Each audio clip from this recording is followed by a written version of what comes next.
okay, 3 and 1. I could have 3 and 2. I could have 3 and minus 1.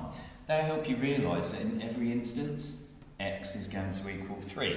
And so you'll be able to draw that line down through here. So that's our line x equals 3.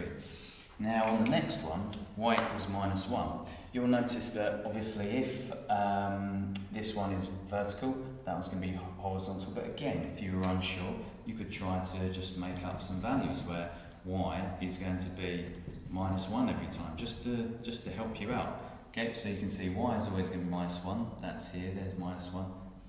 That will be this one, y equals minus 1.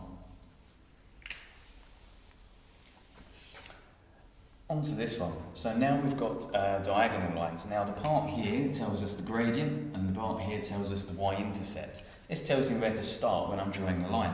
So if I start here for this one, so at 1, now it tells me for every 1 across, I go 2 up. Now it is a sketch, so I'm not too worried. Okay, so that's the key thing. You may be asked to find this one, but I'm not worrying about that right now. Just need to know that we go for at 1, gradient would have been 2. Let's say y equals 2x plus 1.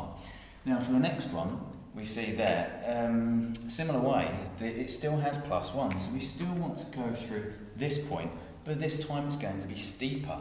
So we know if you were being asked to sketch this line, you would need to make sure that it was going to be steeper. Okay, so y equals 3x plus 1. Now just to try and highlight the differences with the intercepts, let's take a look at this one. So in this instance, if it's 2x, so it will be the same gradient as this one, but it should start higher up, should start at 2. So this time we need to be sure, as best we can, that we draw this line parallel to this one. So this line here, y equals 2x plus 2. Notice, if they are parallel, they have the same gradient. Okay. Finally over here, in this format, you might want to try and make a few coordinates. So if I try when x equals 0, if x equals 0 in that, we will have 2y equals 6. Therefore, we will get y equals 3. So you know you've got the coordinate when x equals 0, y equals 3.